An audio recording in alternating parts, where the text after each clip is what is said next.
सभी सम्मानित साथियों को मेरा क्रांतिकारी जय भीम।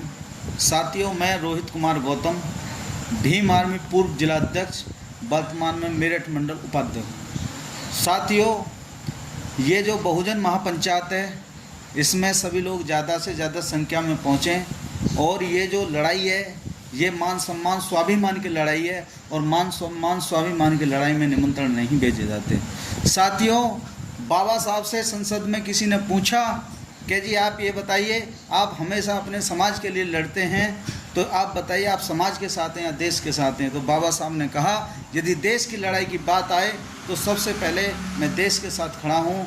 सेकंड नंबर पर यदि मेरे समाज की बात आए तो सेकंड नंबर मेरे समाज और अन्य समाज की बात आए तो मैं समाज के साथ खड़ा हूँ। तीसरे नंबर पर बाबा साहब ने कहा, यदि मेरे परिवार के और पड़ोसी की बात आए तो मैं परिवार के साथ खड़ा हूँ। इसी तरीक़ा से सम्मानित साथियों, यदि समाज की बात आती है तो रोहित कुमार गौतम सबसे पहले समाज के अंदर खड़ा है और समाज की लड़ाई को लड़ने के लिए खड़ा है। साथियों, भाई चंद्रशेखर आज़ाद जी ने मुझे बहुजन समाज का पैरोकार बना कर भेजा है, तो मैं क्या अपनी पैरोकारी ना करूं।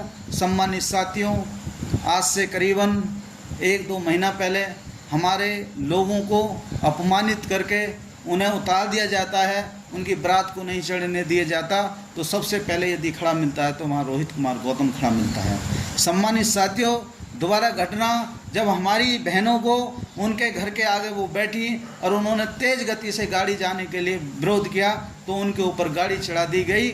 और गाड़ी चढ़ाने के बाद यदि सबसे पहले रोहित कुमार गौतम जी को फ़ोन आया तो रोहित कुमार गौतम जी वहाँ 12 बजे पहुँचते हैं। और जब तक सम्मानित साथियों, जब तक उस परिवार को और जब तक FIR दर्ज नहीं हो गई, जब तक मैं वहीं खड़ा रहा। मैं उन दिखावटी ढोंग करने वाले लोगों से पूछना चाहता हूं कि समाज के अंदर इतनी बड़ी घटना हुई, हमारे बहनों को गाड़ियों से कुचला दिया गया, हमारी माताओं को मार दिया गया, आप लोग कहां थे?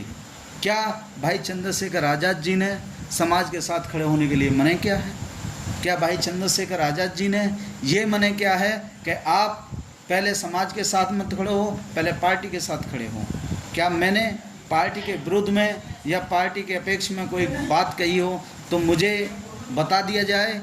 यदि मैं भीम आर्मी का सिपाही यदि कहीं किसी की मदद करने के लिए जाता हूं तो यदि मेरी पहचान होती है तो वो सिर्फ और सिर्फ भीम आर्मी के नाम से होती है। मुझे जो सम्मान मिलता है वो भाई चंद्रशेखर विनय रतन साहब के बदौलत से मिलता है। और आज ये जो